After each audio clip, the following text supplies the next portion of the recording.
हिंदुस्तानियों में सबसे पहले अगर किसी एक व्यक्ति को ये बात समझ में आई थी तो वो थे भगवान महावीर। उनको ये समझ में आ गया था। क्यों? 14 वर्ष की तपस्या उनकी जंगल में हुई थी और जंगल में इन्हीं जानवरों के साथ रहे थे, तो देख लिया उनका स्वभाव, समझ लिया उनका ज्ञान कितनी ऊंची है, उनके ज्ञान को परखने की शक्ति, ये सब समझ लिया। तो अहिंसा का दर्शन दे दिया कि देखो भाई, किसी जीव को मत मारो, क्योंकि तुम्हारे जिंदा रहने के लिए ये जीव का जिंदा रहना जरूरी है। तो अहिंसा का दर्शन उन्होंने दिया इसलिए कि जो जीव जगत है इसको चलाने में जीवों की जो भूमिका है वो उनको समझ में आ गई 14 साल में।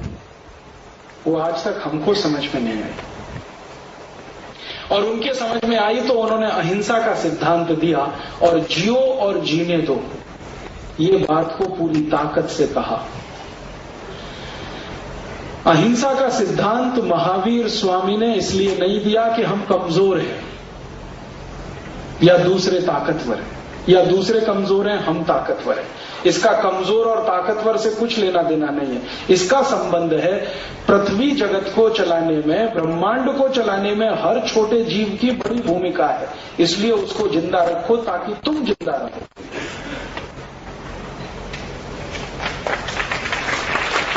और ये बात महावीर स्वामी के बाद अगर किसी को समझ में आई तो वो गौतम बुद्ध थे।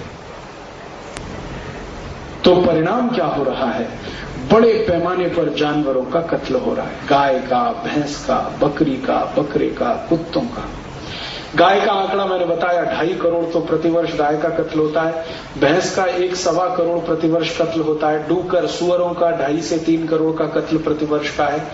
बकरे बकरियां, छोटे जानवरों की संख्या करोड़ों में है, गिनी नहीं जा सकती है। तो भारत एक ऐसा देश बन गया है जहां कत्ल ही कत्ल होता है।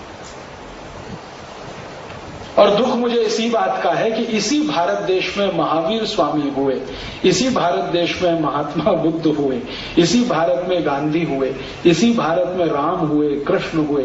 जिंदगी पर्यंत जिन्होंने अहिंसा हमको बताई और सिखाई, उसी भारत में इस समय सबसे ज्यादा हिंसा हो रही है। और जानवरों के प्रति तो कितनी क्रूरता हो रही है, आप उसकी कल्पना नहीं कर सकते। कभी अगर आपको अपनी आंखों से देखना हो कि कितनी क्रूरता होती है जानवरों के खिलाफ, तो आप कभी चले जाइए मुंबई में देवनार नाम का एक गांव है, वहां पर एक कत्ल खाना चलता है। कैसे कत्ल किया जाता है आप देख लीजिए अपनी आंखों से। आंध्र प्रदेश में मेदक नाम का एक जिला है, वहां पर एक और कत्ल खाना चलता है, अल कबीर, उसको देखाइए पता चलेगा। औरंगाबाद के आसपास कई कत्ल खाने चलते हैं, इनको देख लीजिए।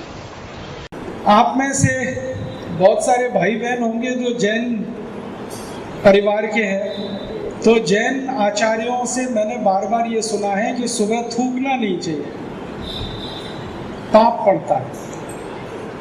तो बहुत दिन मेरे समझ में नहीं आया ये मामला क्या है, सुबह थूको तो पाप पड़ता है। तो एक बार मैंने थूक के देखा, तो मैंने देखा कि मेरा जब थूक गिरा तो उसके नीचे सब चींटी मर गई।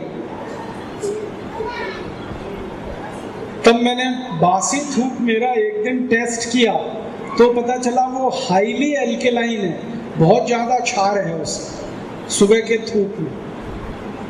और ज़्यादा क्षारीय कोई चीज़ कीड़े मकोड़ों पर गिराओ तो मर जाएंगे। जैसे यूरिया है ना, बहुत क्षारीय होता है, यूरिया के 2-4 दाने डालो सब चींटियां मर जाती।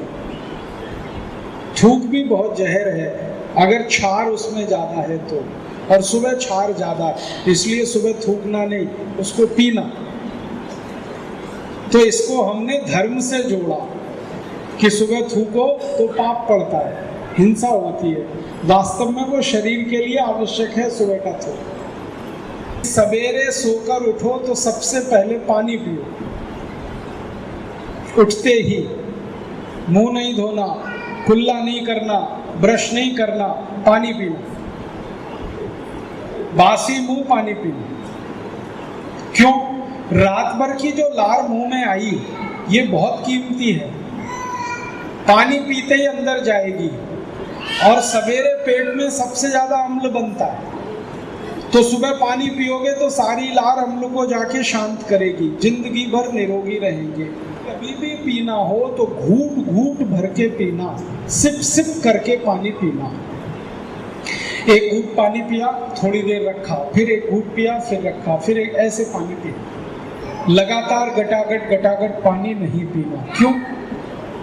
कारण उसका ये है कि मुंह में लार बनती है और ये लार जो है ना, एक एक घूट पानी पियो तो ज्यादा अंदर जाती है, क्योंकि हर बार पानी के घूट के साथ अंदर जाएगी।